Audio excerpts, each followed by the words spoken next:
Hate speech के मामले में मुफ्ती सलमान अजहरी साहब को गुजरात पुलिस ने गिरफ्तार कर लिया। मैं आपको बता दूं कि मुफ्ती सलमान अजहरी साहब ने 31 जनवरी को जूनागढ़ की सरजमीन पर एक प्रोग्राम किया था और उस प्रोग्राम में तकरीर के दौरान एक शेर पढ़ा था और वो शेर ये है, कुछ देर की खामोशी है फिर शोर आएगा और कुत्तों का वक्त है हमारा दौर आएगा। और ये शेर छोटी सी क्लिप सोशल मीडिया पर बहुत तेज़ी से वायरल हुई और इसको शेयर करने वाले बीजेपी के कुछ कार्यकर्ता थे। मुफ्ती सलमान अजहरी साहब को फंसाया गया। उसके बाद मुफ्ती सलमान अजहरी साहब के खिलाफ FIR दर्ज हुई और मुफ्ती सलमान अजहरी साहब को गिरफ्तार कर लिया। आपको बता दूं कि मुफ्ती सलमान अजहरी साहब ने अपने उस शेर की वजाहत बयान की है, वो क्लिप भी हम आपको दिखाएंगे और बाद में हम बताएंगे कि हेट स्पीच कौन लोग दे रहे हैं और किन लोगों को गिरफ्तार किया जा रहा है। तो चलिए मुफ्ती सलमान अजहरी साहब की वीडियो देखते हैं। गुजरात में हमारे मुतालिक कुछ FIR दर्ज की गई और उसको लेकर कुछ लोग परेशान, क्या होगा।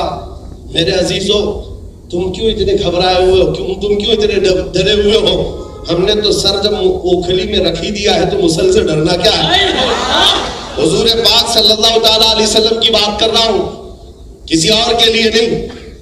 लोगों को ये आज हमारी तकरीर से निकाल करके मसाले लगा करके यूट्यूबर जो है फैलाते रहते हैं, इन्होंने ये किया, इन्होंने वो कहा, इन्होंने वो किया, इन्होंने ये कहा, ये भड़काऊ भाषण। तुम खुद ही भड़क रहे हो, हम नहीं भड़का रहे। मैं अगर आपके सामने कहूं मियां मशहूर शेर है, कुछ देर की खामोशी है, मैं आपको कह रहा, अरे पूरा सुन तो लो, पूरा सुन लो। मशहूर शेर है कुछ देर की खामोशी, उसको मैंने थोड़ा सा बदला।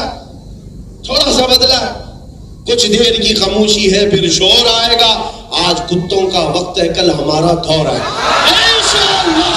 इस शेर को बोलने पर अब तो आजादी भी नहीं रह गई।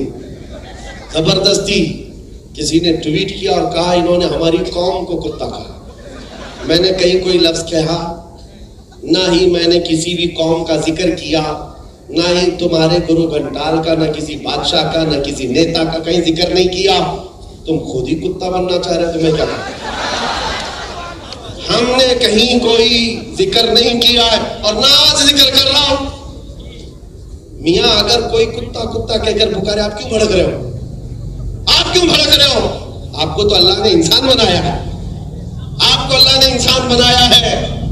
इसलिए मेरे अजीजों, ये जो माहौल बनाया गया है डर और खौफ का, मैं ये चाहता हूं कि इश्क़ मुस्तफ़ा जिसके सीने में आए, सबसे पहला असर ये दिखाता है इश्क़ बेखौफ होकर जिए, बेखौफ होकर जीना चाहता है। ये तो थे आला हजरत जो समंदरों की लहरों में ये ऐलान कर रहे थे। मैं जो बात कह रहा था वो यही है, हालात जैसे भी बिगड़ते जाए, खराब होते जाए, मैं ये कहता हूं तूफान कर रहा है मेरे अज़्म का तवाफ। दुनिया समझ रही है कश्ती भंवर में है, दुनिया समझ रही है कि कश्ती भंवर में है। अरे कश्ती भंवर में नहीं, ये तूफान मेरे हौसलों का तवाफ कर रहा है। तूफान मेरे हौसलों का तवाफ कर रहा है। वो इमाम इश्क व मोहब्बत था जो समंदरों की लहरों में और मौजों में भी बेखौफ होकर जीता रहा, और वो जहाज बगैर डूबे जिद्दा के साहल पर लग ही गया। फिर वो बात पक्की हो गई, जहाज चलाने वाले कैप्टन की बात रह गई, हमारे कैप्टन की बात अल्लाह ने रख ली।